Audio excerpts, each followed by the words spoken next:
Salut les amis, désolé j'allais partir sans vous. Aujourd'hui on est ravis de vous accueillir au château de Comarque, qu'on a déjà filmé, où il y a une fiche historique, on vous met les liens en description. Comme vous aurez compris sur le titre, on va vous présenter la DJ Osmo Action. On va pas vous faire une review de toutes les specs, il y a des dizaines de youtubeurs qui l'ont fait, et je pense que vous savez lire, il suffit de prendre le mode d'emploi. Donc aujourd'hui on va simplement vous présenter pourquoi on l'a choisi et comment on l'utilise. Si vous n'êtes pas encore abonné à la chaîne, faites-le, vous connaissez le principe, ça aide. Le petit bouton s'abonner, la petite cloche pour ne rien rater, vous avez tout le temps pendant l'intro. Et on se retrouve juste après.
Voilà, je pense que les images parlent plus que les longs discours. Donc on a tout filmé avec l'Osmo Action, là, les images que vous venez de voir, y compris en ce moment, sans micro ajouté, c'est le son de l'Osmo, pour que vous vous rendiez bien compte par vous-même.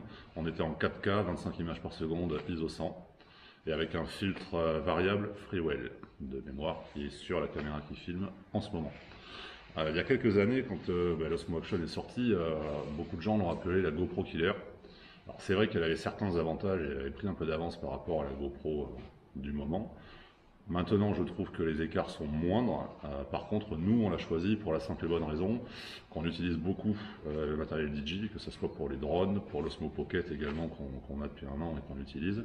Et donc, on a choisi l'Osmo Action, on en a plusieurs, et on l'utilise essentiellement en caméra d'appoint pour filmer les making-of, ou parce qu'elle se dégaine facilement, parce qu'elle est étanche, comme vous avez pu voir tout à l'heure dans le ruisseau. L'image est bonne, ça fait parfaitement le taf. Bon, ça remplace pas effectivement une vraie cam ou un vrai DSLR comme le Nikon Z6 qu'on utilise aussi. Mais la stabilisation est bonne, l'image rend bien, et en termes de colorimétrie, on retrouve un petit peu le même traitement d'image justement que sur le drone et que sur l'Osmo Pocket. Donc nous, ça nous simplifie un petit peu la tâche derrière sur le montage et l'étalonnage, et c'est pour ça qu'on l'a choisi par rapport à la GoPro.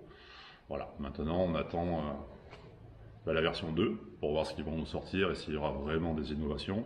Mais en tout cas, pour le prix, c'est une très très bonne caméra. Alors nous, on ne l'utilise pas en caméra d'action, on ne fait pas de sport extrême, on s'occupe du patrimoine et des monuments, comme vous le savez.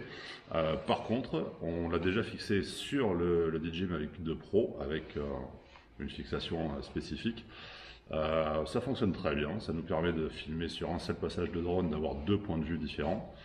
Bon, il faut souvent cropper un petit peu dans l'image parce qu'on a des morceaux d'hélice, mais sinon, sur le drone et même à grande vitesse, elle fonctionne très très bien. Voilà pour ce qu'on pouvait un petit peu en dire. Donc là, on va vous laisser avec quelques images du drone, justement, de ce magnifique site dans lequel nous nous trouvons et où nous avons la chance de passer quelques jours aujourd'hui, à savoir le château et le site préhistorique de Comarque en Dordogne. Donc, bonnes images, portez-vous bien et à très bientôt.